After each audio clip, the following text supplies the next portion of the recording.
All right, is it recording? I do see a little red dot in the left corner that says recording, young man. All right. Here we are on The Blind Man in Black. I'm your host, Brian Snyder, and I'm here with former actor, former comedian, and current owner of Crawford's Bar in Hollywood. And I should mention that you are a brother from another mother whom I made out with. This is true. This is true. Made out with our first scene that we had to do at CalArts. Our first showcase scene, Jean Genet, the Maids. And if that's not a great way to just get introduced to art school, it'll like, hey, Matt, here's the thing. You're going to throw a dress on. Actually, I wasn't even in a dress, dude. I was in a slip. Yeah. We were both in like these like silk lacy slips that I believe we borrowed from Jessica Kendall. Yeah. And I felt very sexual in it. I felt probably far. Are you there? Yeah. Can you hear me? Yeah, your audio just cut out for a second. That's all right, man. That was just probably my emotional fatigue. Yeah, I was going to say, are you emotional right now? Going, I literally thought it was a dramatic pause, like you were. No, that's, you know me. I'm not very good at those, at the pauses and rests. You know, I like to fill that time with words. By the way, I didn't even tell everybody who you are. It's Matthew Dittmann, everybody, or hello, Kelsey, everyone. or Kelsey Maroney, the actress. I'm using my fiance's computer, so it's gonna say Kelsey Mulrooney. But you know what? That's all right. I'm cool with that. And we are talking about the Maids that. Brian and I, hey, by the way, am I supposed to look into where myself or am I supposed to look at you? I know that visually you're not probably the best person to go to for this, but whatever turns you on, Matt. If you want to look at yourself, if that gets you off, that's fine. It doesn't matter to me. Yeah, no, I like to watch other people. All right, so I guess I'll just focus on you, and because I can't help but look at that, so I'm gonna get away from that. I think there is a way that you can only look at. I'm not touching this thing, okay? We were supposed to do this like 40 minutes ago, and I just to change my email password to log on to another device just almost sent me in a panic attack. Okay, I have never been very good at anything like this, like. Anything electronic immediately brings up like 6th grade anxiety. Like as soon as I turn a computer on, I have to go poop. Like I get nervous. And it's like when I walk into a library and I smell all these old books, I literally have to go poop like right away. So it's all good. I'm not touching anything. All right. You let me know how this goes. This is why I wanted to have you on here so fucking long. And because there is no other person on this fucking planet that can make me laugh as hard as you. Well, you're a good audience, man. You've always been a good audience. Unfortunately, sometimes you were the content as well. You know. Yes, I was. But let's go back really quickly. Let's zoom on that. Let's zoom back over the you and I in Jean Genet, the Maids. Right. It was the first showcase that we did our freshman year. And so at the end of your freshman year or the end of your second semester, you do one, I think, every 2 semesters. And we did the Maids and we had to play. I still don't know exactly what, like we were men playing women, but the characters were the maids, but right. They were having a love affair. And I'm pretty sure Craig changed it just to, basically just to look at both of us in some slips. I mean, we weren't bad looking at the time, but time has, old Father Time's come up on us a little bit. We look pretty good, but I'm getting soft in some of those regions, But it was a great time. And then we had to fucking kiss. And I had to bend you over the bed. Yeah, you're tall, and by the way, you're 6'4", right? Yeah. And I'm like 5'8" or 9. Yeah, but you're strapping for your height. You're no, good. but it was awkward because of I was shorter, so I'm like trying to get up and bend. Your hands were strong, my friend. You laid me down very nicely on some of those gray blocks that we had. You know, those stage blocks. You remember those things? Yeah, you laid me down very nicely on there. Apparently later, people said that when you laid me down, that my genitals were poking up through the lacy slip, which, you know, I guess showed well, even though I was nervous. So that kind of made me feel a little better. But yeah, everybody could see your large penis. Matthew Dittmann has a very large penis. No, I think blood flow was good at that time of my life. It's fine. You know, I could at one point, you know, for a long period of time, I tried to suck my own penis. And I think that is a common thing that children probably would do if they were as agile as I was. And did you achieve it? I did. But let me tell you, not really successfully. Okay. I got the tip in. But I was crouched in such a manner that I was in so much discomfort that I couldn't feel any pleasure in any way. And, you know, but I was proud of myself that I was able to obtain that. But you and Ron Jeremy. Dude, last time I saw Ron Jeremy was at the Roxy. Mm-hmm. And at the time we had opened our second Crawford's location, and they had done previously at that place was called Sardo's, and they did porn star karaoke, and he was the one that ran it. So when I saw him, things weren't going so hot at the end, so we were trying anything we could do. And I saw him there, and my buddy's band was playing, and then I saw him and I go, "Hey Ron, how are you, man? I would love to have you come over to Crawford's and do that porn star karaoke thing." And he pulled out like a flip phone. And when he pulled the flip phone out, a bunch of pills fell on the ground. And I was like, "All right, man, you know what? Why don't you just give me your number?" So I still have his number, and never called him, but did do porn star karaoke twice. Really? And, it was like C-list porn star karaoke. I'm pretty sure it was just a place for the girls to come get fentanyl. I'm not really sure about it. It was not good vibes. It was a lot of young Czech girls that I don't think had papers. But you live and you learn. So, well, let's start at the beginning. Okay. The origins of the Dittmann. How did that begin? Okay. Okay. Am I making you uncomfortable? There were German kings a long time ago. I think my dad's side is descendant from some kind of German royalty, which kind of makes me nervous saying out loud, like for the Jews out there, I didn't do anything. But like, I remember I stole this ring from my grandmother once, which is just fucking shitty anyway. But because it had this cool lion on it, and I was like, "This is dope." And I was just skateboarding around with it. And then about a year later, I went for Thanksgiving, and I'm still wearing it. And she's like, "Where did you get that ring?" And I was like, "I found it." And she's like, "That's our family crest ring. That's what like our great grandfathers used to seal envelopes with." And she's like, "It was pure gold and probably like several hundred years old." And I was just like thrashing it up, like just not having any idea that I had probably the most valuable family heirloom on my finger. Also, why was I wearing rings, dude? What the fuck is going on? Yeah, what's going on? Do you still have that? No, I gave it back to my grandma, and then probably one of my other cousins stole it. But that's okay. We weren't as involved with that side of the family as much as. Hold on, before you go on, I got to confirm that we're recording. You're sure it's recording? Because I don't want to miss this. I'm gonna be I'm still seeing the red button on the top left says recording. Okay, good. Okay, all right, go ahead. Go ahead. I'll keep an eye on that too, Brian, to make sure. No, it's just I have not laughed this hard in so long, so I want to. Let's just really quickly go over. Like, I mean, how fucking blind are you right now? I mean,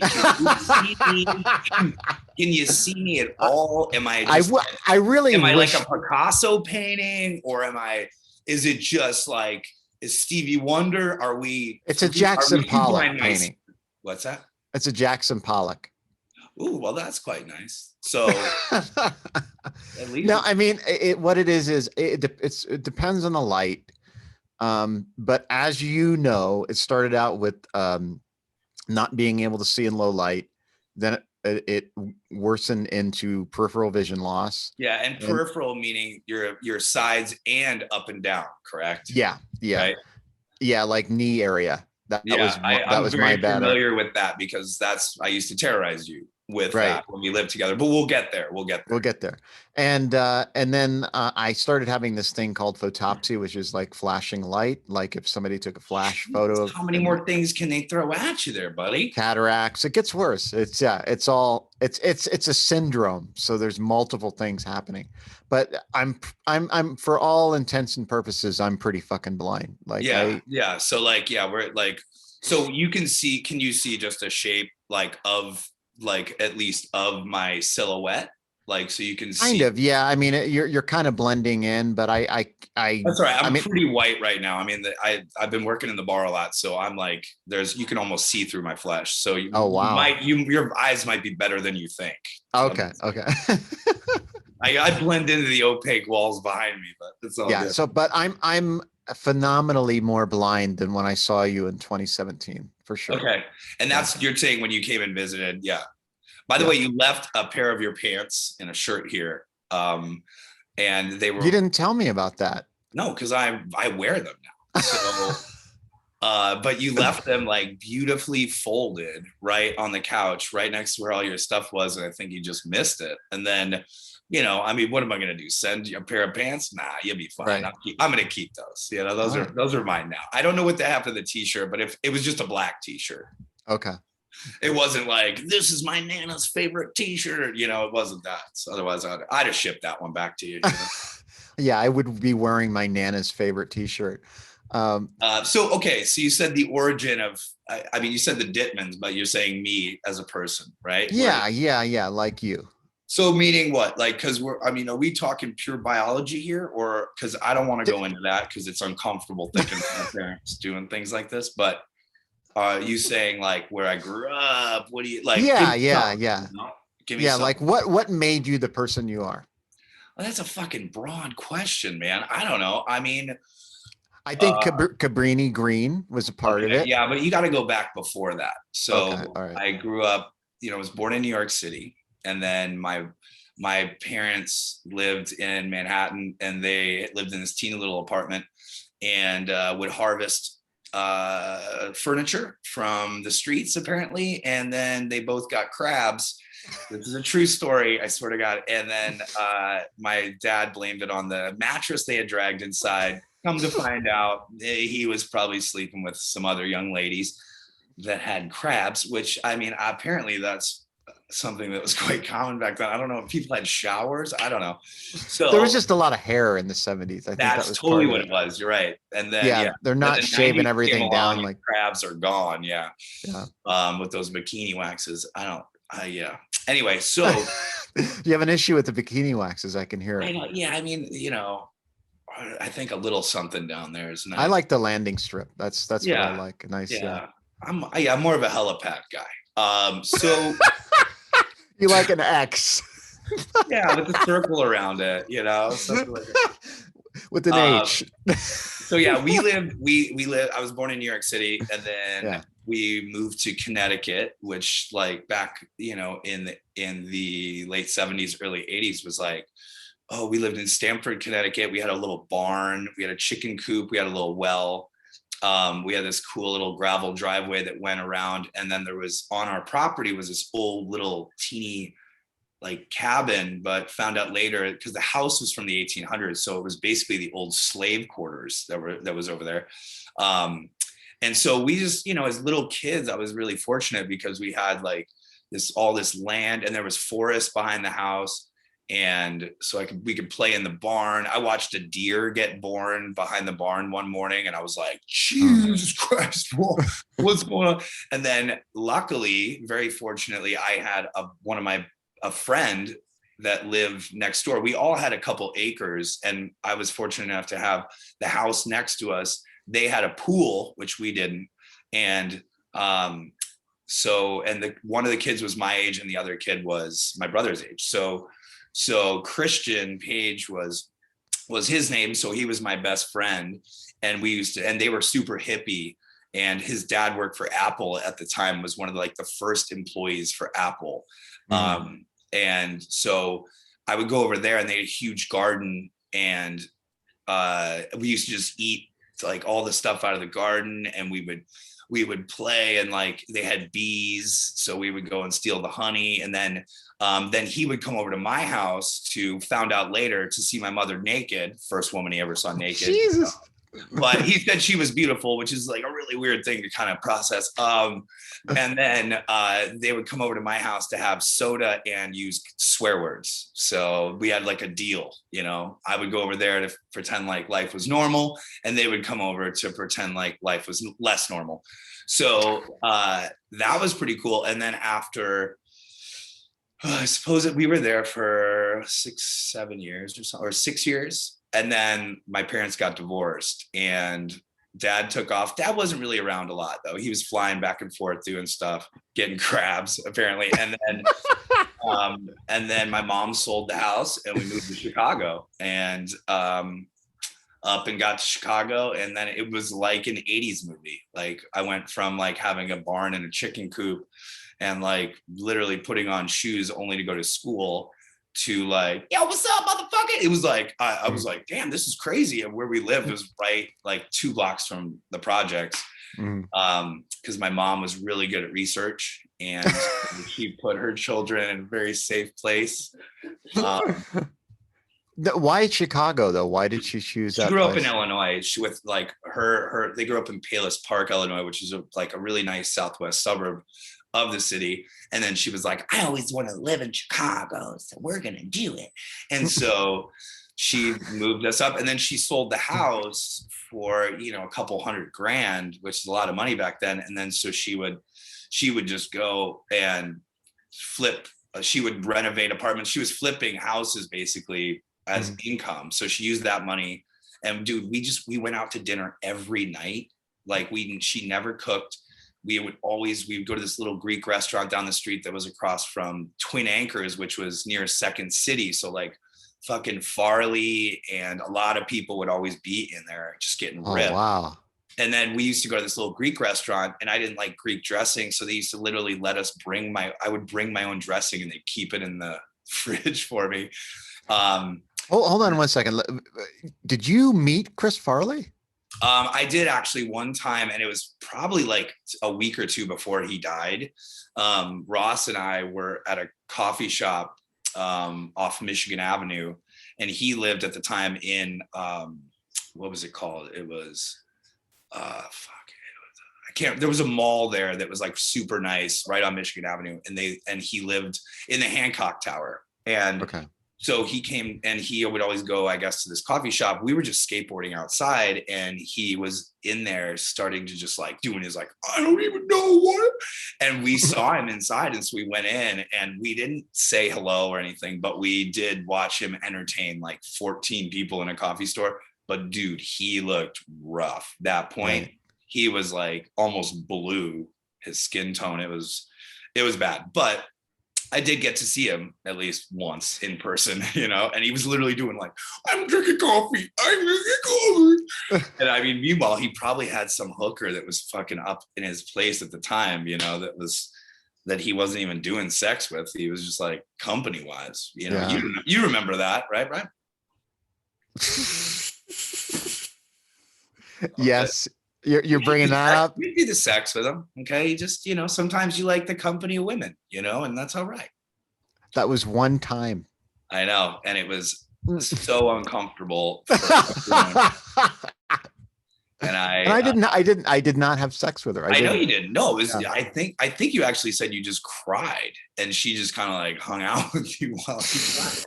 Which, you know what, dude? That's way cheaper than a shrink, I did definitely cry. I mean, that was pretty pathetic. But anyway, go ahead. Yeah, I don't know. I mean, I don't know. This the whole like where I'm from and this shit. This will come out in other conversation. You know what I mean? It's weird. It's like you're like this is like the Chicago Tribune or something. Like I haven't died. I haven't died yet. So like the stuff you're asking me is like something that would be like some kind of epitaph of like, well, Matthew was born in Chicago or born in New York, but then moved to Chicago, where he stopped holding his poop in. I didn't know poop was a big issue with you, but It was, no, the reason yeah. I'm asking because I didn't know that because Chris Farley was a huge influence on you as an actor and a comedian. Yeah. And I did not know that you had met him. I didn't know that at all. You know, at the time, you know, it's funny because he was a big influence, but I don't think I realized it till a little later. I mean, I obviously liked it was super funny and to me it was great, but I would watch Saturday Night Live every week. But at the time, I think that when I did see him, it was kind of really sad because I had seen him around in the neighborhood every once in a while because Second City was about 3 blocks from where we lived. And Twin Anchors was almost directly across the street, which was the local bar that all the Second City people would go to after they were done. And you got a little sneeze there. What do you got going? You can let it out. No, I don't know. I'm sorry. I'm a little kind of off because I got the second dose of the COVID vaccine yesterday. When did you get it? Yesterday? Yeah. Yeah, we're all going tomorrow. And I've heard that about the day after that you start to feel a little kind of feverish and there's, you know, just a little inflammation. So what are your feelings? My wife had the Moderna and she was laid up for the next day. Like she said that like it seemed like it was literally 12 hours from when she had the injection. Yeah. And then she just started feeling horrible. And the next day she was like out of commission. After the second one. Yeah. But okay. For Moderna though, but now I had the Pfizer. And you got that single? No, that's the Johnson & Johnson. Oh, that's that JJ. Yeah. And the Pfizer, I was a little worried because the first one, my left arm was aching and my left leg. And I was like, oh, this is not good because most people don't feel anything. Yeah. They don't have any reaction except maybe I've heard kind the of ache though. I've heard there's a pretty severe ache where the injection site is. Right. And then this one, I felt a little off. I felt kind of like foggy and then when I was started to go to sleep, I felt really heavy. And like, I was like, I'm going to wake up feeling like shit. And that reminds me of the time you said I looked like shit. I woke up. That's because for all the people watching, you know, so Brian and I lived together for 6 years, quite a long time. And we got pretty good at kind of instigating each other and we knew what we didn't like. And at the time I was drinking some brews and the night before it probably got pretty ripped. And then in the morning, I was just in the kitchen trying to just get my life together. And then bright-eyed, bushy-tailed Brian wakes up like, yeah, boo, because I don't think you were drinking at the time. And you were like, what are you doing today? What's going on? What did be it? And I just was, I was trying not to die inside. And I looked right at him and I said, you look like shit. And so mean, so hurtful. But that's the thing is we did things and said things to each other like we were brothers. Like there's only one person that I've wanted to punch in the face really severely, and it was my own brother. Trying to strike you per se, but I'm sure there was moments, but I was thinking I probably did look like shit because I was eating like Pizza Hut deep dish. I even had stretch marks. Like I think though, I literally said that I have this. Okay, Kelsey says it where like I have this kind of like I have a really hard switch where I go like everything's cool, and then I just go to mean Matt, where all of a sudden I am just like really not nice, and you know because there's only so long you can stifle all the emotions down. Right. But you let it out. You let it out in different ways. Yeah, you all do. You caught some of it that day, that's for sure. It was just funny because it was the reason it was so funny is because it was serious. because Well, I'm just saying I was focused and I wanted to be hurtful. So I just right to you, you know. So you're saying this interview sucks because we're doing the backstory. I don't know. I didn't say that. I just said let's just maybe there's. I mean, yeah. So I grew up. Do you want to go because let me go to something that's from your childhood era. Yeah, now we could, because you know what, there's going to be other colors that come up in other conversation about anything. So, like I said, you know, what's it called when somebody dies? You put out a obituary. Yeah, that it's just this introduction part just makes me sound like I'm writing my own obituary, which is making me a little nervous. So it's actually good if you write your own obituary. That's kind of like a thing now. My wife's you know, she's a death positive advocate, and that's, you know, a part of her whole thing is writing. Sure. Yeah, but not yet. You know what I mean? My mom turned that corner, you know, like 20 years from now, and just like, when I die, Matthew, it was like everything was about when she died. And I was like, you know what, you're still here. So we could just maybe talk about when you live, what are you gonna do? You know? Right. So when we first met, I gotta say this because it was so funny, because I remember like one day you came to class and I'm like, who the fuck is this guy? But the reason I said that is because like a week before, there was this guy with long hair.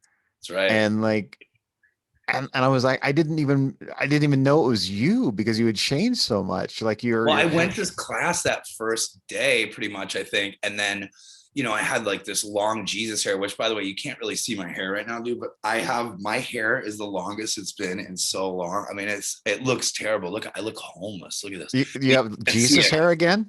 Oh no. Well, I'm not as young, and I don't have the, do you look like Janet from Three's Company? Yeah, actually a little closer to that for sure. But yeah, I've grown kind of attached to my hair, even though it looks like I'm a bit of a transient. But yeah, in class, I was like doing all the undulations and like dropping over, and I had all this fucking hair. And I remember like Fran was like, you should probably cut your hair. She was like so weird about my hair. And the only reason I had to cut it at that point is because my mom said that I looked like Jesus, and she liked it. So, right. Which is weird because she wasn't very religious. She just listened to like Dr. Laura like once every 2 weeks on the radio, and was like, you know, she'd be like, piss fucker. And then she would, if I said, oh God, she'd be like, watch your mouth. I was like, Mom, you just said piss fucker. Like, don't say God. I was like, you haven't been to church in fucking 30 years. All right, that's fine.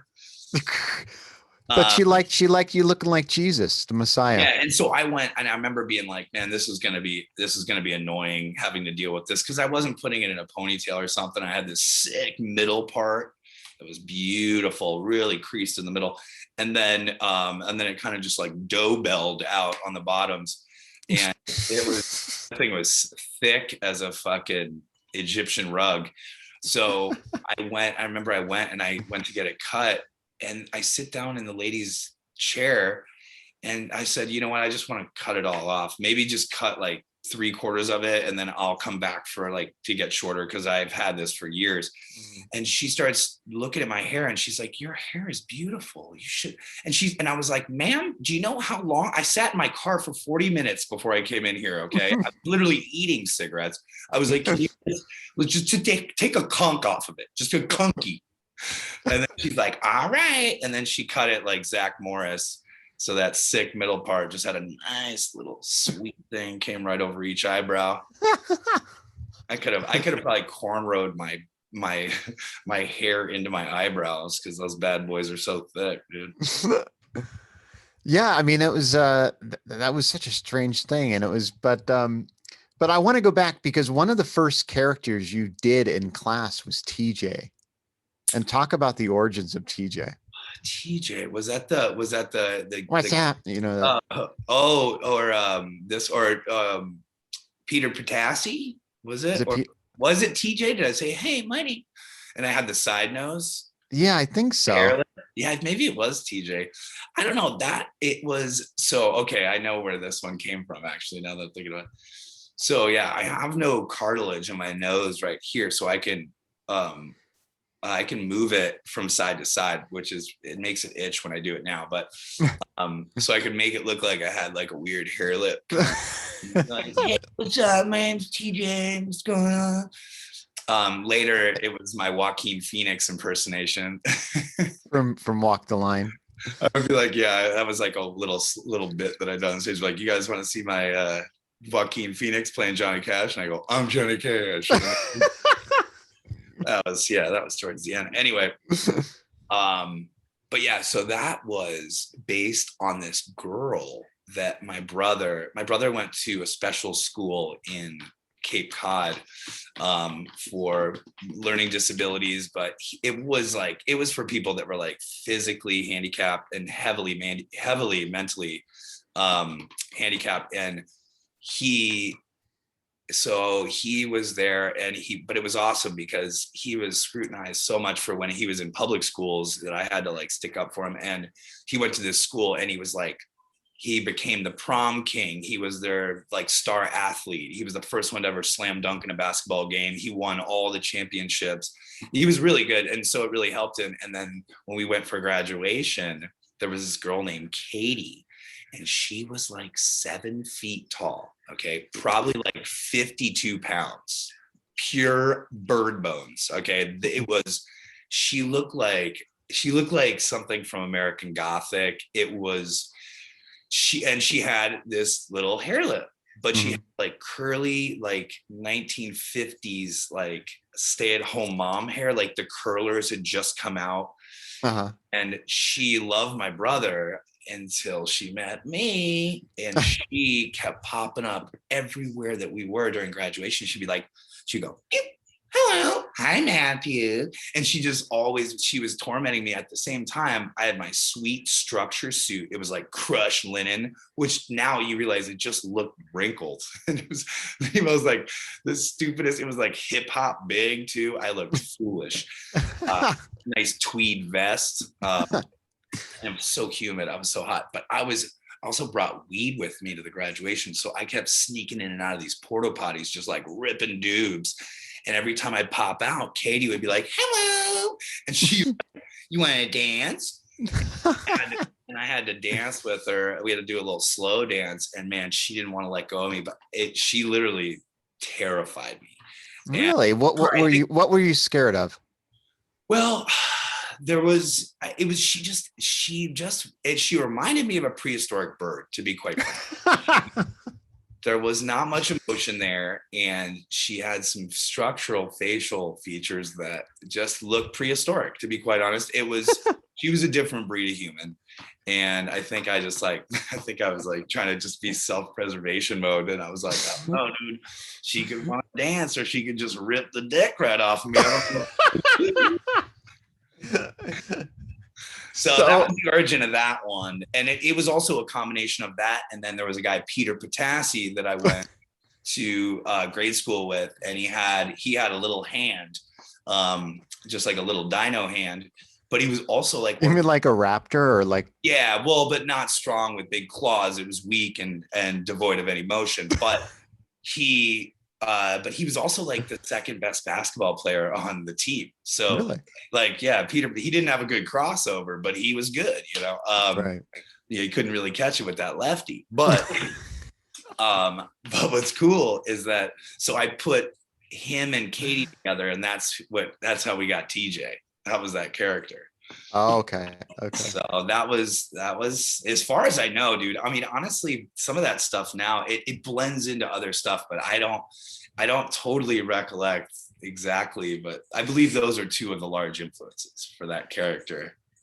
Well, there was one character from speech class, Claudia Anderson's speech class, and when you did the character of the dock worker, I mean, I remember I could not stop laughing, and everybody, I remember Claudia like looking at me like what the fuck is wrong with you? That one got you. And what's funny about the dock worker one is that was just me being completely unprepared. Like and that's why Claudia really hated me so much though, is because like for the accents, I could mimic an accent really well.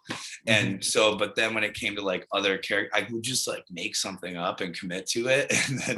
And she was like, some of these people have worked weeks on theirs. Okay. And I know you just figured yours out like on the walk over. So, and it was really good though. But for the love of God, can you put a little more effort? I don't even remember doing that in class. I just thought that was something I used to do because you liked it. But well, can you do this? Yeah, there's a doc there. There's got a couple of dogs. We gotta meet up with a couple of guys. I don't even know that one. Yeah, but there was a phrase. Can you say the phrase? I don't. What was the phrase, dude? I don't even remember. Meat hooks and pornography. Oh yeah. Oh, well, there's always meat hooks and pornography. That one, that one was based off of a prank phone call that I used to do when I was younger in high school. My buddy Ross went to St. Ignatius and I was at the Chicago Academy for the Arts. So when I found his like directory one day of all the students, and so I started doing prank phone calls to those kids because the kids at my school, they kind of knew, they might know some of the things I did. And I used to do a couple of them. One was Didi Carnucci. Mm-hmm. He was like this Cuban man, and I don't know if he was Russian or Cuban. I washed in and out of those accents, but like I'd be like, "Hello, my name is Didi Carnucci. I'd like to sell you haircare products."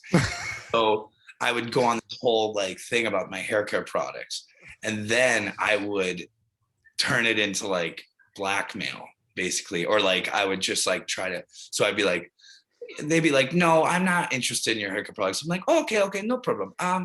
Let's just say you and your friend are walking down the street and all of a sudden 2 men or 2 hop out of a limousine and bash your legs in with a hammer. Okay? God forbid this happen, okay? But for $49.95, you might be able to avoid such things." And they're like threatening me. I ended up getting like in a lot of trouble because I called trying to get this girl on the phone that Ross knew, but I ended up doing that one to her mom. Oh no! Fucking like her daughter was like in the city at that point and was like with friends, and she like called her home, and then they had like a meeting at school. I had to call and apologize to this woman. How did they find out? Well, I think the police were called, and at that point they traced the phone call, and it came to Ross's house. And then I had to fess up because Ross was like, "Dude, I got a scholarship. You gotta have to tell him you did it." And that was, but then the dock worker was one of them, and he was based off of, there's a place in the Midwest called Sam's Club, and it was like a warehouse goods. It's like Costco before it existed. And I used to be like, "Yeah, I'm out here cooking Polish sausage," and like I pretend I was cold calling people, and I'm just outside of a Costco selling Polish sausages and old papers. That's what I would say. But where did the meat hooks? 68 Sun Times over here, and I got some good fresh Polish sausage. And I think that kind of just culminated into the dock worker later. I got to tell you, my wife and I, when we were first dating, like we stayed at our friend's house, and we were in the bedroom. We were kind of falling asleep, and I started doing the meat hooks and pornography. I started doing that, and then we started laughing, and we had this blanket. I don't know how it came up. And she went like, "Meat blanket." Dude, a meat blanket would be pretty sweet. And we had the most unbelievably genuine and hard laugh that I think it was so beautiful, and it was all because of you. Oh, well, thanks, man. What would have been cooler is if I just popped up in the corner and been like, "Meetings, you guys," and then you like bash my head in with something. I used to actually scare you a lot. You remember when I used to do that when we lived together? Yeah, I mean, but it was pretty easy because of peripheral vision loss and like low lighting. Rewarding for me because once I realized that your peripheral vision wasn't just side to side and it was up and down, you'd walk into a room and I would just duck. I would just hit the ground and you'd have no idea I was there. But my thing was I would wait. I would sit there for like 12 minutes while you're cooking a hamburger or something. Pop up. And you had the reason why I kept doing it was not to actually scare you, but your reaction was incredible. You would seize up in a little fetal position and then slam on the ground like one of those weird dead goats. And it was so rewarding to me. And it was just so mean. And I did it over and over again. I can hear you relishing it, like really just savoring the meanness. And like I said, because we were like brothers. So like, if you look back on this and someone would be like, "That is really inconsiderate." I was like, my whole existence at that time was to torment you, and you would do the same.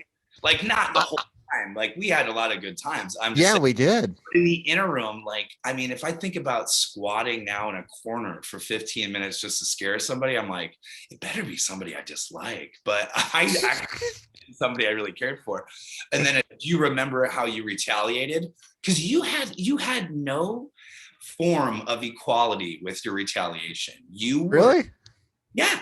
You don't remember what you did? I scared you like 10 times. And then all of a sudden, one day I'm sitting on their couch, which we're going to go into the place we lived in a moment. You're talking about Bruce? Yeah, dude. Pico and Robertson. Yeah, I know exactly what I did. What I did is I went, I think I specifically did it for this purpose. There wasn't another reason. Been thinking about it, like full blown premeditated. Yeah, I think I went to the Hollywood like supply for makeup and stuff, and I bought some fake blood. Yeah, you did. And I went into the bathroom like I was shaving, and I can't remember. I feel like it was on my hand, like, and I was like, okay, because it still really sticks hard home with me. All right. Okay.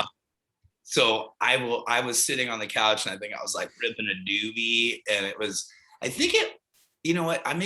It was in the morning. We were going to go to work, I think, because we were both working. Oh, I forgot. We worked at Federal Information Bureau together.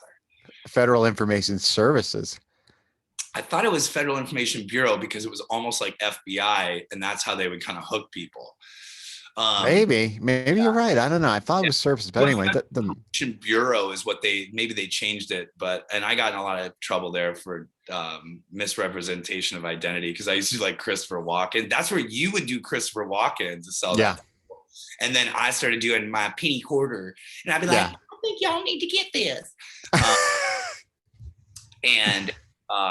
But yeah, so I was sitting there waiting to go to work, and then I hear like, oh shit. Oh, damn it. Oh, no.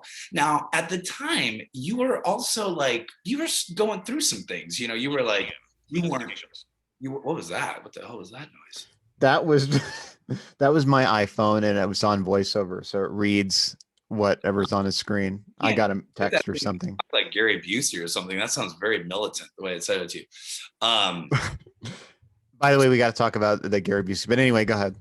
So yeah, I just hear, oh, shit. Oh, no. And it just made it like there was like some form of panic in there. And so you waited in there. I opened the door, and you're holding your wrist, and you have blood dripping all down your wrist. And I remember I was like, okay, buddy. And I took my shirt off and then wrapped, and I didn't even look at a wound because I was like, I don't want to see it. I'm going to throw up. And I wrapped my shirt around your arm. And then I was like, well, we got to go to the hospital real quick. Not a big deal, bud. We're just going to go. And you actually let me walk you almost all the way outside of our apartment. And then you're like, just kidding. I got you. And I was like, now, mind you, like I had like my cousin had killed himself, my stepdad had killed himself. Oh my God, I didn't even think about any of that. No. At the same time, I wasn't involved in any of those, but I was terrified that was. And then you were like, just kidding. And I remember I hit you in the arm really hard, and then I went like, damn, he got me though. Whew, got me. You know how you got me back? How's that? You took vinegar and you poured it in the toilet. What did I do? You put vinegar in the toilet, so it was like really like that.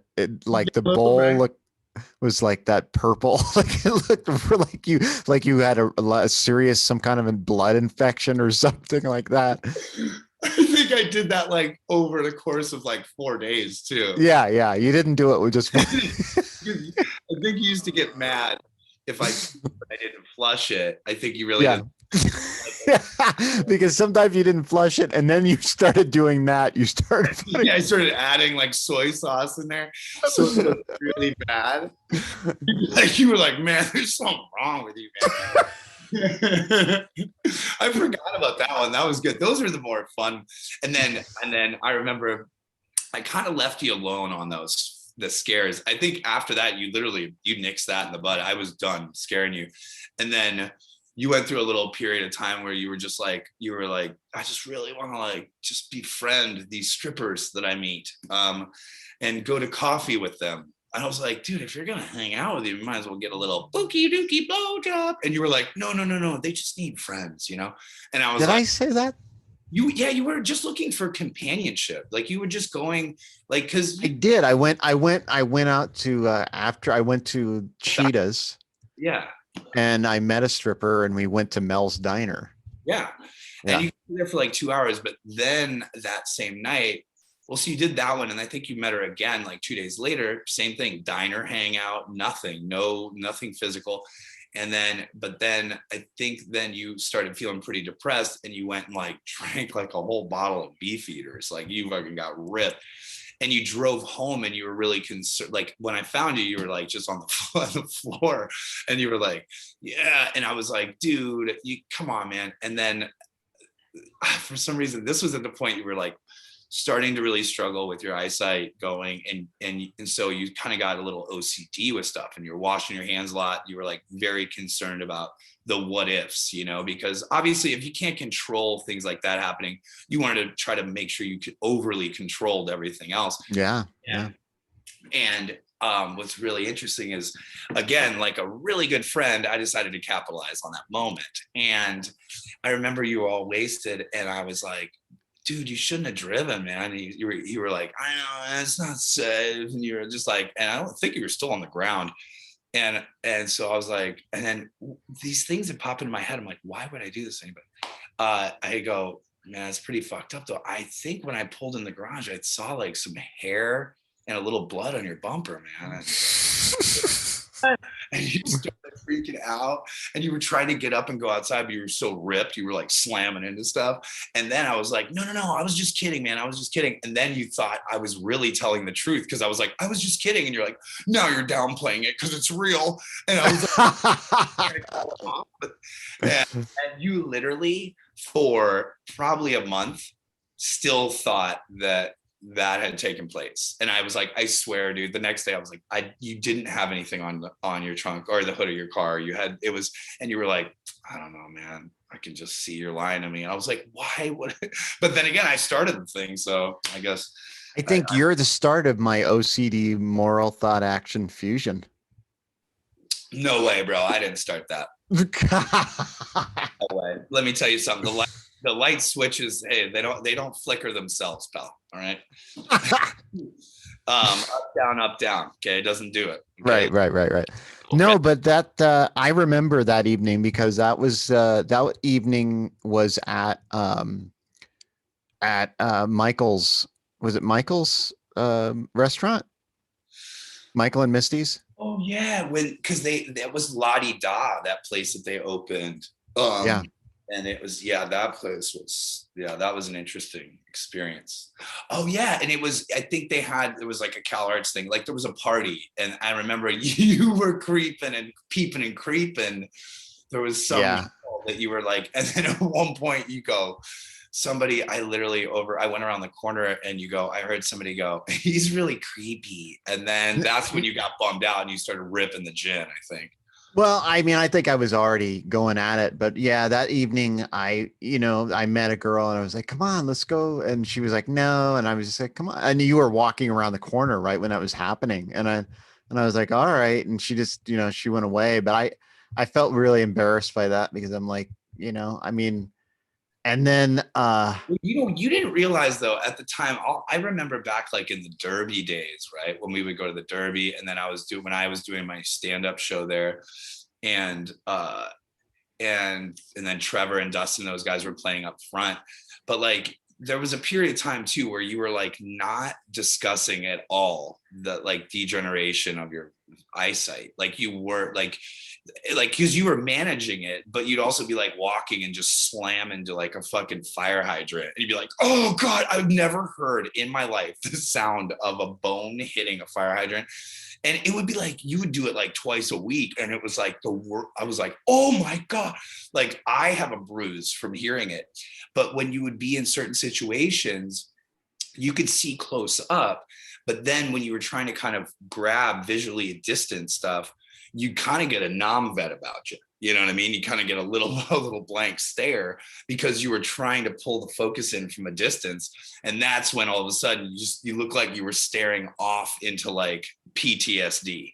And then, or you'd like bump into That's something. the name of my new book, Staring Off into PTSD. God. Well, and then you'd like bump into somebody, and you were like a broad-shouldered young man, you know. Once we got that bench press in our place, we were getting ripped. But you would like hit some dude's shoulder, and then he'd turn around like, what the fuck? And you just keep walking. You're like, doo-doo-doo. And I was like, I'd have to turn and be like, sorry, dude, he can't really see. And then like there was, because you were like, I don't care. You're like, but meanwhile, really, I didn't care, huh? It was that you were just trying to be normal. Because you were fighting this in your mind. And at the time, like, dude, you gotta tell people when you do that. But you were like, it's gonna take so long. I might as well just keep moving. You know, I was like, you better be careful, because one day you're gonna slam into something, not a fire hydrant, and some dude's gonna be like, let's go. And then you're gonna fucking go crouching tiger, hidden dragon on it, fucking blind monkey over here. I can't, you know, it's funny that I'm surprised I didn't get my ass kicked for something like that, you know, like. Because then if somebody would approach you, they would be like, oh, this guy's really nice and he's fine. Right. You also kissed dudes, you know, at that time. I know that because you kissed me when we were in the Maids. So yeah, maybe that's the way you help settle things down. You'd be like, sorry, I elbowed you, bro, but you want to bring it in for a quick open mouth? No tongue, though. Just a movie time kiss. Wow. Let's see what else we got, bud. Well, let's talk about what the fuck. So let's talk about Cabrini Green. Like, what was that experience like? Well, that was literally like the principal, that movie from the 90s, I guess, or the 80s. I mean, it was scary, dude. I moved to a completely different neighborhood in the city from kind of a country atmosphere, and then went to a high school that was, or not a high school at first, it was elementary school or middle school, then 8th grade. And that was okay. That wasn't too bad. But once I got into high school, it was in the same district as Cabrini Green. And apparently I'm not knowing, for me, that like all the white kids went to the IB program, which was like for the smart kids. But I later found out it wasn't all smart kids. It was just like the white kids went to the 3rd floor. But my mom, again, not much of a researcher, I just went right in. So at the time, that school was less than 3% white, and the rest were Black and Hispanic. And which I didn't care about that. It was just, but it was a low income public school. And anybody that actually lived in that district that had any kind of money actually went to private schools or magnet schools, which I didn't I mean, the way I grew up is like you went to the school, like you went to whatever school was in your neighborhood, you know? So like the 3rd day I was there, I'm in gym class, and this little kid behind me is just punching me in the back over and over again. He did it every day while they were taking, you know, see who's there, attendance. And he just hit me like in the kidney in the back and over and over. And then finally it was like day 3, and I was like, you hit me one more time, I'm gonna break your nose. Because I was always told, somebody fucks with you enough, like, and if you gotta hit them, you know. And I had kind of helped protect my brother up until that point, and he was a year older than me, so I'd always fight older kids, so I wasn't really scared of anybody. But this kid kept doing it, and I turned around and I just leveled this kid, like totally smashed his nose in.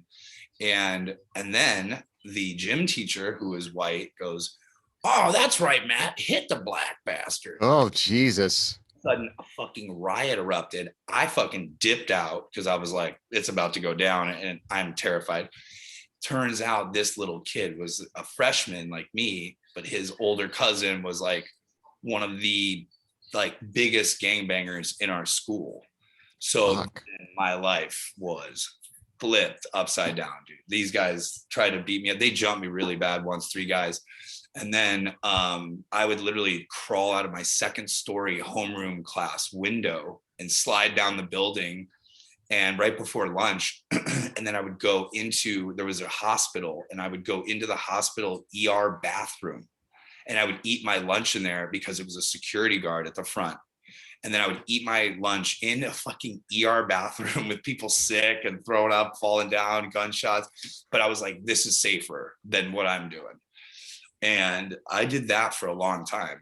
And then I started taking martial arts and stuff. And then I caught one of the guys that jumped me like one of the last days I went to school, and I beat the living hell out of him. And I got arrested in school, and then they handcuffed me and kept me for like 8 hours in a room, and didn't press charges on me. Even though I broke this kid's nose, his jaw, I did bad things, but I was like throwing up and like crying when I was beating him up. But he fucked me up good. So, and then they told me that I could never come back to that school, but they're not going to press charges and they're not going to do anything. So I was like, dude, I'll never come back here. And then I went and I auditioned for the Chicago Academy for the Arts. And I repeated my freshman year, even though I got straight C's the whole year, my freshman year. When I went to this new school, I said, I want to pretend that didn't happen at all. So, you know, and then, you know, weird shit happened all the time, dude. I would get robbed. I got like, you know, I had my sneakers stolen in the middle of winter and had to walk home in socks in snow. But it's like when 7 kids roll up on you, and then like a 10 or 11-year-old kid pulls out a pistol, like you better give your shoes up, because that kid does not know what consequences are. He's fucking 10 years old. And that's what they would do. They'd roll around. They were just like brothers, cousins, and their little clique, and they would give the guns to the young kids. And at the time, Chicago was a violent place, but you know, you learn how to, you know, be street smart. And I had like on my path home, on my days off, I like on the weekends, I would retrace where my path home was, and I would like loosen bricks on walls and like take fence posts and see if they were loose. And I had like strategic weapons placed on my whole path home. That's how much I was being pursued. And sure that I always had something, because they would always roll on me with more than one person, dude. And I mean, I got shot at in a park, dude, and I jumped over the hood of a moving car. I was fucking like Gail Devers, bro. I was like, so is that where all the comedy comes from? The trauma? I'm sure, but you know, also I moved a lot. Like when I was a kid, dude, I mean, in 11 years, I went to 9 different schools. So, you know, that's when you're the new kid over and over again, you know, you better have a little folks look wonderful from here. This place. You better have a little tight 5 to introduce yourself, you know, because after, you know, every year you kind of like with every new school, you kind of build, I guess, a little more of your set. But, of course, trauma. But I think personally, the way that I think that if you say it out loud, I think that I think it helps take some of the weight off of it, you know, which can be a problem. Sometimes I can say things a little overly casual that might be serious, but I just do it just to try to make light of it. I mean, look, I was like, hey, Brian, how fucking blind are you? I got to know, but you know, I'm like, I'm not going to bounce around this. I know you well enough. So yeah, I wish others would say that, because I get a lot of, I'm literally been walking on the street and somebody yells, "You're so brave." I'm like, from what? Dude, I drive by, I'm like, you're a fucking piece of shit, dude.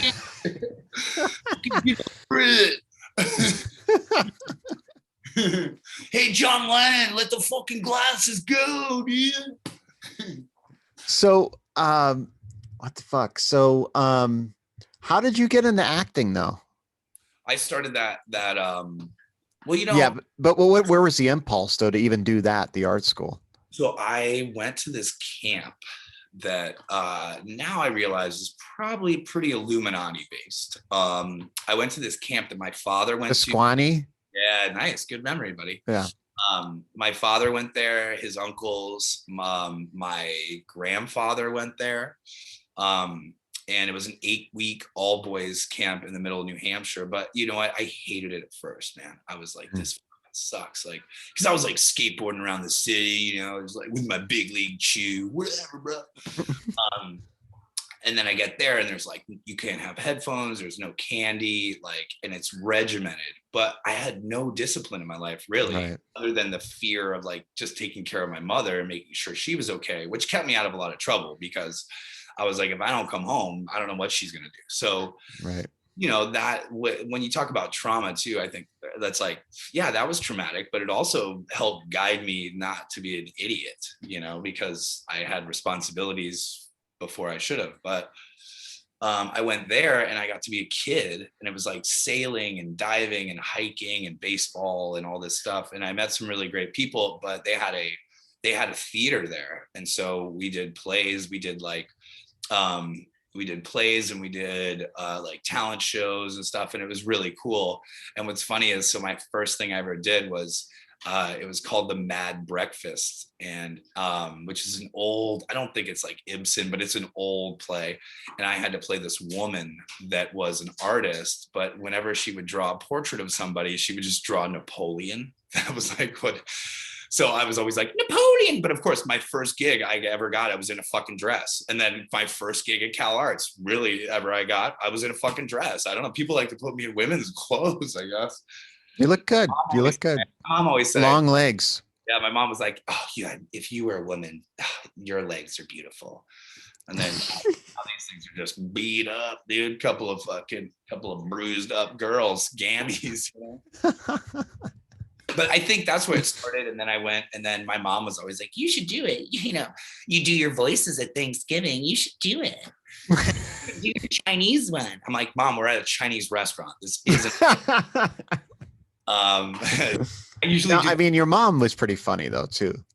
She was. And she did a lot of stuff when she was younger. And yeah, like stalked Lily Tomlin before that was illegal, and then became friends with her. So we used to go, my brother and I used to go to her one woman show, like every 2 weeks. We'd sit front row, and then we'd hang out with her and her manager for like an hour or two afterwards in the staircase. Because now, she's your godmother, right? Oh, that's Richard Simmons, is my godfather. But I thought she was your godmother. He was just a friend of my mom's. And then, but Richard Simmons, my mom lived with, went to school with, and they were roommates. And like we've been to his house, and so he was my godfather. She was just, like I said, somebody my mother stalked into friendship, and then it became actually real. Like she really liked me. And she loved me and my brother, because my mom would just dress us up in like corduroy suits and cowboy boots, and we had long bowl cuts, and they were two hardcore lesbians, and they were like, oh, I just love these little boys, you know, we're never gonna have one, but you know, so that's I mean, I don't know. It was also. Are you still talking to Richard Simmons? No, dude, I reached out to him when my mom passed away, but I never heard anything back. But that was when he kind of disappeared. And I heard something. He's like, something odd happened. Like he's become very reclusive. And what I found out was that he had a hip replacement surgery, and then it didn't allow him to exercise, and he gained a lot of weight. And so he became really uncomfortable with being in the public eye again. And plus he's getting older too, you know, so you never know what kind of conditions can come up, or if there's dementia or something. So, but I did reach out to him and some of his people, and I was pretty bummed that I couldn't get to him to tell him about my mom's funeral, because I know he would have probably at least sent flowers or something. Right. But I did it in honor of my mom, and I really, dude, I pursued it hardcore. Like he had like out here, he had Slimmins, this thing he was doing where he was actually still doing a workout class in Beverly Hills. And I would call there and leave messages. I talked to like all the receptionists and was like, this is the story. And they were like, we're going to help you. We're going to, he does come in these days. He doesn't like Jerry, so we won't have Jerry ask. But and they managed to kind of get close to him. But you know, you can't imagine the amount of stuff that people probably leave for that man over and over, because he's such like, he's helped a lot of people. And so it's like, I just wanted to reach out because my sister was last night. Like, so he probably it probably went in a stack of other stuff, you know? Yeah. But whatever. It's all cool. It was an interesting time in my life when we first came out here. He took us on Rodeo Drive, me and my brother, and he's like, whatever you guys want. So I bought like this Thor, like this sword set. And then I walked by this one store, and there was snakeskin cowboy boots. And he was like, do you want them? And I was like, yeah. It was probably like Versace or something, dude. Oh, and God. So for about 3 years after that, I would literally walk around my house without anything on other than my snakeskin boots and my sword and my shields. That was my vibe. How old were you? Oh shit, man. Probably 22. No. No, I think I was like or something like that, 6 or so. Oh, And okay. I met his lover. It was his husband actually, but he was very private about that. It was like this hot Swedish dude that looked like a masseuse. And his house was incredible. It was like literally shaped like a big dick. It was 2 huge side things. And then he had this huge pillar that went up the middle that had no stairs. That was like this ramp that went up like 4 stories. And there were rooms and hallways off to the side. And he had this creepy ass porcelain doll collection that was all the way up this ramps, all these like lit glass cases of these fucking really weird looking dolls. I wonder what that was about. I mean, hey man, fuck that. This is my time, Brian. All right. I'm not worried about him. So you did the theater production at the camp, and then what happened? Then we moved. We moved to Chicago, and then I went to that shitty school. And then my mom was like, "Maybe you could try it." And it was a private school. Only, I think there were like not even 300 kids in the school. And I had auditioned, and I did like a Judy Blume poem, like, the bully, don't do that. And then I did this like pirate one that was like, I still remember, it was like, blast ye, man. I shouted to the first mate, blast ye. And I think I like pulled like I pulled like an eye patch out, and I put the eye patch on. And at one point, I think she stopped me about halfway through that one, was like, you just have great energy, but like, maybe you could like, figure out content a little more. I think I'd crammed like the day before, but they ended up giving me a scholarship that year. And I got 3 full years there, which at the time, I think it was like $15,000 a year to go to that school. So now, were you immediately drawn to acting, or you're like, this is what I want to do, or what? So fun, dude. Yeah, I did. I remember the first play that I did there was Eric Bogosian's Sex, Drugs, and Rock and Roll. Which was so fun. And we did all this, what was it? It was like a bunch of letters, like TBT. It was all these shorts, but I remember I did this thing called the at-home big budget action flick kit. And it was basically this whole thing that was set up. It was a play that was set up almost as all monologues, but I had to do this thing where I was basically pitching a movie, but it wasn't about a movie. I was a salesman, like Willie Loman, but I was pitching the at-home big budget action flick kit, and it came with all your big swords, explosions, right? But I remember, man, that was the first thing I really dialed in, and I killed it. I did really good. I remember my mom, and I think my grandpa was in town, and he saw it, and everybody was like, that was really good. And so then I started doing that, and then CalArts was kind of the next step, which is so funny because my high school college counselor was like, dude, don't go to CalArts. That's what he said. But it was because they had 2 other kids that went there previously, and they were like, one of them dropped out, the other one killed himself. So they're like, and I was like, that's not reason. I was like, that has nothing to do with the school, dude. Right. Yeah. It's funny. Mark Maron was talking. I don't remember who it was, but I guess it was Lorraine Newman from Saturday Night Live. Okay. I guess she went to CalArts, and she went there with Paul Rubin. And then he was like, yeah, a lot of people went to CalArts. He's like, I'm talking to everybody these days that have gone to CalArts. That was a special place, though. I look back and I think to myself, I can't believe that, like, if I was to try to do that now, I would be like, dude, I'm not closing my eyes and feeling my way through the space. You know what I mean? I'd be like, right, get the fuck out of here.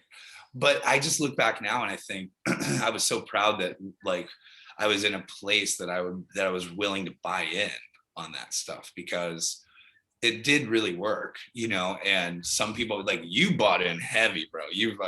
I remember you're doing like character work, like getting wasted, like running around, like trying to like you were like living homeless for a month just because you were playing this character. Yeah, I tried to do the method. I remember that one, that time that you saw me was for Awe Wilderness, when I played Sid in Awe Wilderness. And that was the first time I got drunk in public. I mean, I've been drunk with my girlfriend, like privately, but not like in public. Yeah. And that was part of the character, was to be this obnoxious drunk. And I was all over the place. No, it was great though. But you were great in it. I thought, but it's cool. You look back on all that stuff and you're like, man, you're in such a place mentally that if you buy in, I mean, can you imagine walking in there now? You're watching all these kids like loosen the jaw, let the sound fall. Like you'd be like, dude, are these kids? I'd be like, these kids are one cup of Kool-Aid away, dude. You know? Yeah, I mean, it is weird to think about it. I was thinking about it the other day. I was thinking about exercises that I was trying to remember them because I haven't done them in so long. I was like, man, remember Fran, she gave us copies of handwritten instructions. Yeah. Do you remember that? I was all about that handwritten vibe. Yeah. Yeah, and I had them, I kept them, but I mean, I know they have them somewhere, but I was like, I want to go through these and look at and see what the exercises were because they really worked. She wrote those down and then just would Xerox them every year for the kids. Yeah. That was her thing. When she would go, I remember when I was young and I used to have to steal ketchup packets. Oh yeah. You go, and I'd mix it with hot water and I would buy French bread and then I would dip it in the bread and I would have tomato soup. And I was like, all right, that's cool. And then I remember I found an old Nat Geo, National Geographic, and I was flipping through it and Fran's up in that bitch. What? Yeah. And when she was at Juilliard, they had taken a picture because I was collecting those National Geographics, like some creepy 70-year-old. And I flipped through and there's fantastic, dude. She was repping. She was probably like 21 years old. She was evil out. Oh, that's right. She was in which one was it? Friday the 13th, 11 or something. I don't know. Got something happening here. Hold on. We said it has an update Adobe Flash Player. Do I need that or no? You don't want to do that now. Remind me later. No, I just wanted to make sure it wasn't something like it was trying to fire us from this. No, it's just that's Kelsey's computer trying to tell her that she needs to update her. Yeah, Flash. I had to Zoom too. Well, I'm technically Kelsey, as you guys can see over here. So, but at CalArts, you that's where the comedy started. You started doing stand up there. I remember, or did you do it before that? I did it there. That was where I first did it. It was at not Ma's Cafe. What was the? Yeah, it was Mom's Cafe, wasn't it? Well, Mom's was the place under Chenard, wasn't it? Was Mom's what was the cafe that was under? Yeah, well, I mean, I don't. Chenard, it was the graduate student housing. Yeah, it was across from that. It was underneath. There was a little coffee shop under there, and right. I think Teddy said it the other day when I was talking to him. But yeah, they did a stand-up comedy night, and I was like, cool. And I think I did it. I don't remember what my set was, but I will tell you that I got in a bit of an issue with somebody there because there was a heckler, and I was at that point too when we would do showcases, plays, things like that. And I think I was maybe a junior at that point, but there was an etiquette that, in theater where it was like, you're not disruptive when there's a show happening, Mm-hmm. But because it was in this casual setting, I was like kind of understanding at first, but then this one kid just kept going, dude. And I remember like, I kept it cool on stage, but then I think there were several other people that I knew performing. And I legit got off stage and I was like, hey man, come outside for a second. And I was like, what the fuck is wrong with you, dude? I was like, people are up there trying to perform and you're being disrespectful. And he's like, the person that is having the comedy show, she told us to do this. And so she was doing like some kind of experiment, right, with hecklers. And he goes, and I'm on a lot of acid. And I was like, oh shit, dude. Okay, you're all right. Everything's fine. Don't do that shit anymore because it's rude. And I was like, what? But it was still really fun. And then I kind of got a little bug on that one. But then I didn't do it for a while. Then I graduated school and I was, started doing little things and auditioning and stuff. And I just fucking hated the industry like that. I couldn't transition at all. I just wasn't good. If there wasn't a human being that I was acting to, I just couldn't do it for the camera, man. It wasn't right for me. And then I met John Huck. One of my managers got me a really good gig to do stand-up. And it was the first time I really did it when I was.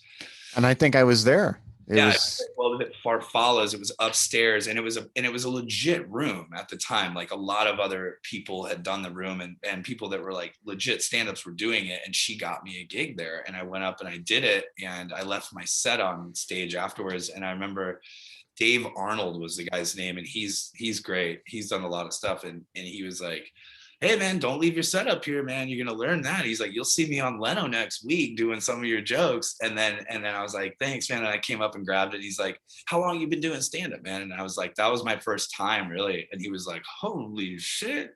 And so then I started doing my 2-person show at Improv Olympic with Scott, where we would do like little sketches, and then we would each of us do a half hour. And that was what really cultivated it, because I would write just like index cards of like beats, and then I would just improvise in between.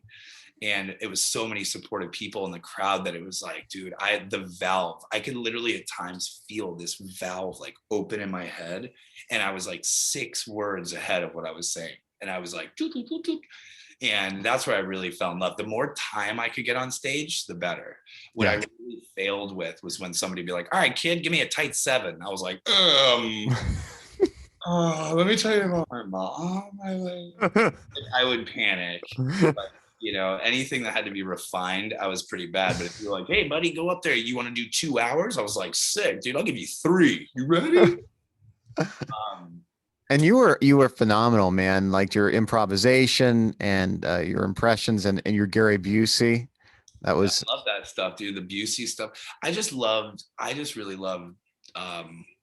It was, to me, when I would improvise stand up, and not even saying the stand up it wasn't stand up comedy per se, whatever you categorize that in, but like when I would just come up with this material, and it was like, and I could reference Gary Busey, but also like me holding my poop in as a kid because I couldn't control the divorce, to like this weird, like I would make all these references to everything and be able to like run over this large timetable.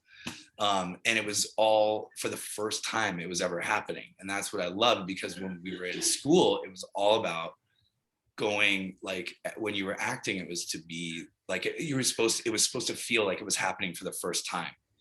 And that's why I love doing that stuff when I could improvise, because it was actually happening for the first time, but there was some kind of basic structure on your beats, but when it went well, it was the best. It was my favorite thing I've ever done in my life. When it didn't go well, it was still really fucking enjoyable. I think that's part of the process, right? Is like even enjoying the bombing of it, right? Like that's what a lot of comedians will say. I love. They say I love when they don't laugh. Yeah, that's not true. And anybody that says that is lying. Because like you can just sit at home in silence, dude. You don't need to put yourself on stage like that and be like, at least like, did I wear the right shirt? Like, nobody likes to bomb. And if you do like to bomb, you shouldn't be doing this, because that's not a good feeling. That's right. I mean, no, I know. I've done it twice, so I know that. I know the feeling. Right, and you know what? You did pretty good, buddy. You did actually quite well. You mean for having a nervous breakdown? Well, I don't think it was that deep. But you were vulnerable, and that's what you have to be. Right. Well, I appreciate that. Yeah. Where was that? Did you do it at the Derby? Was that where that? Well, the first one I did at the Derby, and I made the mistake of inviting a girl that I was really interested in. And I remember I thought I had a set. I really didn't. It was just me like wiping down the microphone with Clorox wipes and wearing gloves. Yeah. That's right. I remember that. Well, that was the problem though. But back then, that we did have some of the shows you had seen. We had some kind of performance art guys that would do weird shit, like Dennis Hempfell and other guys who would just do these really strange bits. And so you were trying to do like a really off the wall version of that, but then it got to the point where like you were scared to just sit in it up there because you hadn't been up there like that. Yeah, and I really didn't. There was several things going on. One is I didn't really have like a perspective or a point of view, and which is really all you need. It's all you need is like to enjoy or care about what you want to talk about. That's it.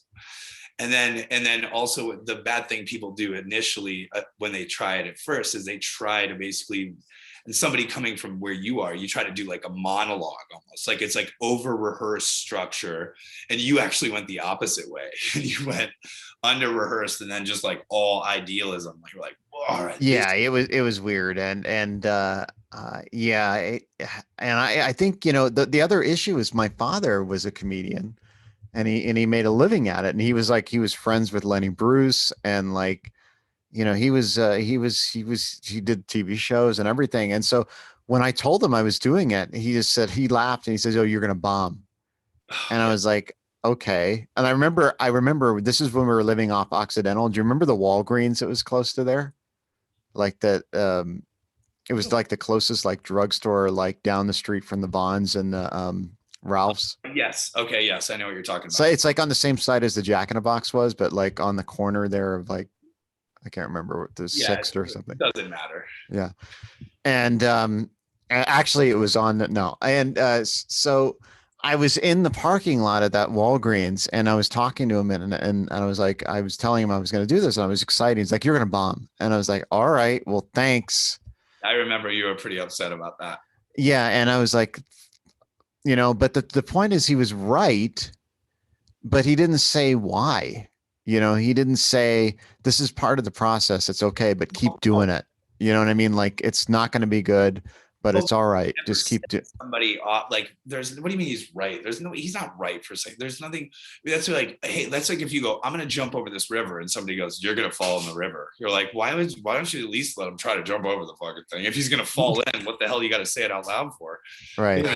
Like I remember so my dad at one point when I was doing, it's funny how we seek so much approval, like of your father, and yours wasn't around as much later, you know. It's like, but you still somehow like, you're like, I just want him to see that I'm a good driver, you know. But, and I went and I was doing stand-up at that time quite a bit, and my dad was like, Matt, I'm having a thing. It's with the Lions Club, and we're having a big event, and I booked some comics, and I'm gonna have you come out and you're gonna do comedy. And I was like terrified, right? Because at that right. I was like doing like my foam party, like these long crazy bits that like had honestly a lot of references and things that were like I thought might really fly over people of that age, their head. Right. But I was like, fuck it, I'll figure it out. And then I remember I get there and I see where we're performing, and it's literally like in like the Elks Lodge, like, which in Rhode Island was like right on the ocean, but it's like, but the show started at like 3 p.m. So it's just like bright light out. And then everyone's sitting at their tables, and they didn't even have a mic stand or anything. They just had this wireless mic, and they're like, all right, go to it. And I was like, oh fuck. I'm like, how do I? And you were the opener? I think my dad made me open too. Yeah. Or he put whoever was booking it put one guy before me, but he was terrible. Right. But I did not do much better. And I was so nervous that I remember the bar was open, and the guy, all he had liquor wise was Mandarin Orange Absolute. And I think I had like 6 at 3 p.m. And when I get up there, and I was literally like, oh, we got the Elks, we got the Lions, we're the Elephants. Like I just like fucking tried something, and it was awful. And then like I was like, you guys ever been to a foam party? And these people are looking at me like, oh. And I was, well, I actually went to one with my dad in Cancun, Mexico. My dad's like, oh, dude, no. I was like, oh my God. Did he look at you and give you that look? Oh my God, dude. I got off the stage, right? And not the stage, I got off the carpet, all right? And I walk around the corner, and I was like, oh my God. And my dad was like, all right, Matt, you did it. He goes, yeah, he goes, do you really love it though? I just want to know, do you really love it? And I was like devastated. I was like, oh man. I was like, I just wanted to do good, but I also was like, I blew it, man. But you know, that's all good. You know, you figure it out. We have a pretty good relationship now, actually. We've kind of reculminated that, which is really good. Oh, good. Not to rub that in your face, you know. You're like, great, I'm blind and my dad's dead. So what the fuck, dude? My dad's still here. Well, He's emotionally, I meant, you know. oh yeah, he's 87 years old. Holy shit, man. That's Yeah. incredible. What's that? It's incredible. I mean, do you guys still have a relationship? Like, Yeah, I mean, we just, it's the weather, yeah, the movies, weather. comedians, try to stay off the political stuff. Yeah, that can get a little weird with the age difference. Yeah, and Bring Stalin back in here. what that? They're like, they should bring Stalin back in office. You know, Napoleon could have done a better job. Yeah, I mean, it's sometimes, I mean, the problem is he doesn't want to discuss, he doesn't ask me how I'm doing as far as my eyes, and he didn't ask how my brother was either. So it's just something that he can't face, and it's sad, because we can't have Well, you guys vulnerable can't get down. conversations. Yeah, you can't get down to the real brass tacks or the real stuff in there. You know, it's just Yeah, it's all superficial movies, right. Yeah, weather. take it as it is. You know, it's like some people don't even have a superficial conversation. You know, so and you know what? You're at the age, dude, where if you choose to desire more about it, then that's up to you. You know, and Yeah. if you're not comfortable doing it and you're not willing to take the leap, then just leave it as is, man. Leave it as a nice Pier 1 Imports. It's just like, I like that blue agave table, that's pretty nice. I mean, when we were living together, like in 2006, he and I got into a huge argument because I got into the adult film industry. I do remember that. Yeah, he was not pleased. Yeah, I mean, I remember it was another Walgreens. I don't know what it is. Why am I having conversations in front of Walgreens with my father? But I think you were getting that hand sanitizer and stuff a lot. Probably. But it was another Walgreens in the Valley off Magnolia. And that's what you were talking about earlier. You were talking about I know you were talking about near the Blockbuster Video. You mean the Walgreens? No, I'm talking about the Walgreens were near Occidental, which was like your dad, right? Hey, the weather and where the Walgreens is. Yeah. And so I started telling him, I said, I'm thinking of going into the adult film industry, not as a performer, but as writing a screenplay or whatever.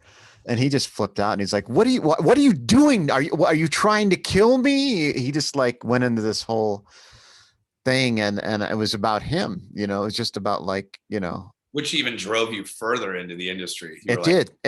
It really did. Because had he said to me, son, do you feel like this is the best decision? I probably wouldn't have done it. And it was really, honestly, it was a cry for help at the time. Well, I mean, no. You got to give yourself a little more credit because you graduated UCLA and then all of a sudden we're like, fuck, I have the weight of all this debt on my shoulders. What am I going to do? And then I remember though, you actually I don't know how exactly you got the lead on this, but you called them. And I remember hearing you on the phone and you actually designed your own position there as production manager, which didn't exist. And you basically were like, I just graduated school. I could do this for you guys. I can do this. And then they were like, cool. Oh, you know what? Sounds good. Come in. And then you basically created a position that did not exist there. And then started working there, which I thought was the fucking most hilarious thing in the world because you were just riddled with OCD at the time. Yet you were the most strange. So I'll never forget when, first of all, at some point too, you were like, you know what? I think I'm going to start doing cocaine. I was like, Max, your name was Max then at the time. Yeah, it was. And I was like, dude, that's like saying you're going to start smoking cigarettes at 60. Like maybe I don't think it's the best idea. So you're like, no, I think I'm going to do it. And in your defense, I mean, the good thing is in the porn industry, the cocaine was good. I mean, you had the stuff you got, and I remember you were doing blow in the morning and then riding your bike to work. And you went and there was a big shoot one day and you're at this mansion and you're holding a light reflector. And at this point, I just remember you were like, God, what am I doing? And you're probably sneaking off, fucking doing bumps and blow and just being like, oh God, what's happening? Robot brain. And then I remember you said you were sitting there and it was like some big porn guy, like they're like cut, and he just like pulls out of this girl and he's just ripping a softy gurk and he's spackling you with like all of the juices. And you're just like in the throes of OCD, just getting like some dude's Johnson just like slinging around you. And it was Scott Nails, and I think his was 9 inches. I think. And I remember it was like you were like pinned up against the wall, so you couldn't even move. So, and he's just like in the cut, he's just trying to keep it like, you know, just kind of going. yeah, he had just had the money shot, and he was done, and I don't know why he kept at it, but he just kind of like turned towards my direction. I'm like, oh my God, it's like right in my face. Reflector, and he's just spackling you with invisible particles of both himself and the woman he was just with. Right. And I remember you came home that night and you were talking about it, and I was like, why are you doing this to yourself? And but it was also, you found yourself a job very quickly. I mean, you were always pretty good about that. You always did find a job. Yeah, it was just I mean, I was, I mentioned this before, but it's a fear-based decision. I learned that, I realized at that point, as soon as I graduated from UCLA, that it was there was no way I was gonna make it in the mainstream industry with the amount of vision that I was losing that quickly, and especially in 2004. That was a major shift. I was like, fuck, I'm not going to be able to make it if I'm losing my eyesight this quickly. So what did you think? You're just going to stumble around a porn set? Like, what the fuck how did you think that was going to be your saving grace? I don't know. I think the logic was if I was able to save up enough money or something. I don't know. It was just like, I mean, or you were just like, you know what? Yeah, you're like, fuck it. I mean, they were paying, I think you were getting like 60 grand or something right away. Like pretty quickly, you were making decent money, enough to get that sweet little RAV4, baby.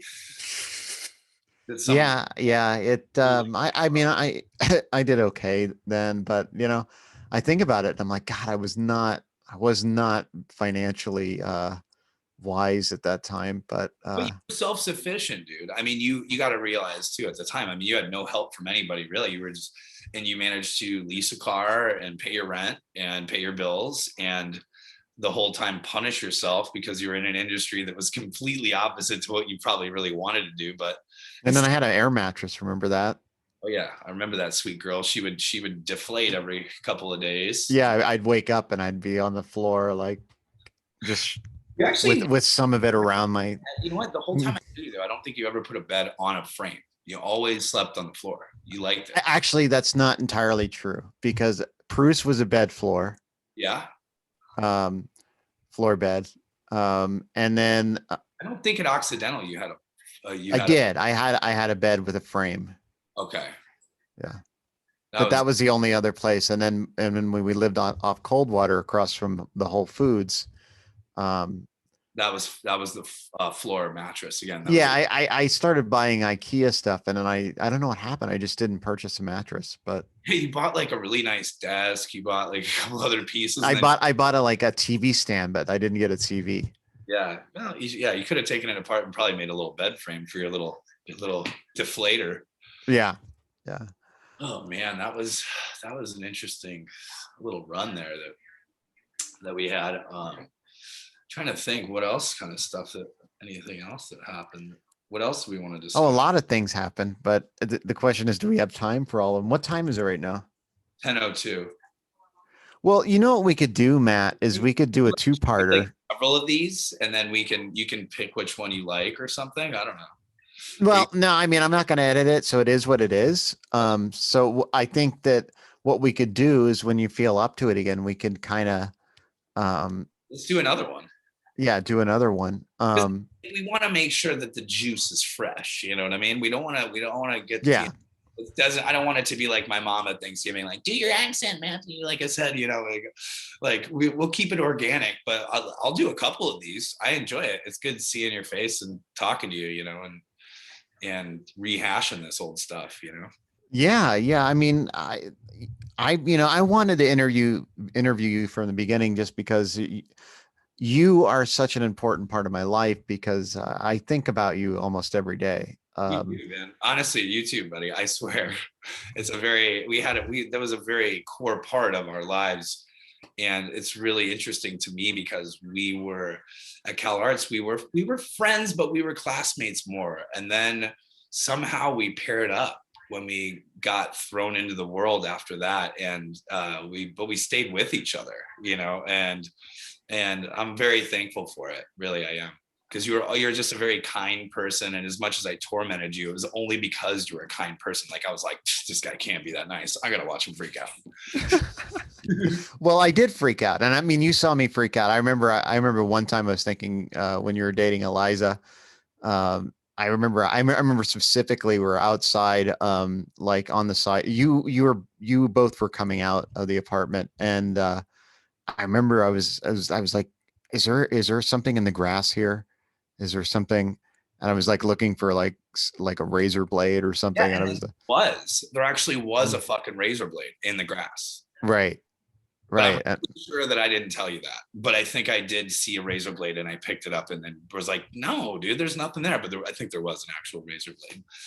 So you know what? That's fine. But I was also like, why are you out here barefoot, bud? What are you doing? You're in Rampart. Okay. But that's how that moral thought action fusion started, was like back then was like the OCD weird shit. And you were like, you saw all of it. And you've seen every aspect of me in my worst, and I guess at my best sometimes, but yeah, absolutely. And you with me though, dude, there were times where it was just, you know, we were not like, you know, we're supposed to be all like young and fun. And we were like, but I will tell you, this is how we're going to end this one with this. Okay. Because it reminds me, and this is how like thoughtful and sweet you were, is like, and you have that Judy in you, which is like, you're like, when it's Christmas or if it's a holiday, you're like, well, we have to do this. Like and it's funny, John Huck has the same thing where like, he'd be like, this is when back in the day when he was kind of negative, he'd be like, everything's shitty, but he's like, but it's Christmas. So you have to fucking come over here and you got to have beers and open presents. And it's like, we have to have like presents if we're not going to go back. And I remember for Christmas, it was myself, you and Trevor, and you went out to like Big Five or something. You bought airsoft guns for Christmas. Right. It was actually Mungus. Oh, was it? No, it was Trevor. I'm 100% sure it was Mungus. Maybe Trevor got into it later with us on one of them, but yeah. So, and then you bought us like 2 of the shittier guns. You bought yourself the nicer one, but yours was a single loader and you were wearing shorts. And so we just shredded you. Like it looked like you had full blown shingles like 2 days later, like your whole thing was bruised. I think I had a pellet still in my shoulder, and we were shooting each other. I remember one thing is like, I remember you were like, all right, enough, it's over. And I think we did karaoke that night in the house. We were insane. And I remember I sat behind the couch and you finally relaxed and you put your foot up on the couch. And from across the room, I shot your big toenail. And you were like, fuck. And we were moving out in like a week. And we got like Molly Maids. And I remember they came and they were like, oh, big problem. And all the little BBs had fallen down in our heater and we had turned the heater on. So it was like melted plastic. And she goes, already two vacuums broke. And I was like, oh, I don't know. I said, we had a New Year's Eve party and we had these in champagne glasses and we went, yay. But meanwhile, we were just like, you had fully automatic airsoft rifles. Not nearly as accurate. You had like a full Glock. That thing could shoot like a pigeon down from 100 yards. And I got it though. I had that one. And once you had enough beef eaters in you, and then I came hunting for that toenail, baby. I have to ask you something. Is there a moment that you feel that you have loved beyond your fears? Love beyond my fears. You know, it's to me, that's never, I have no fear when it comes to love necessarily.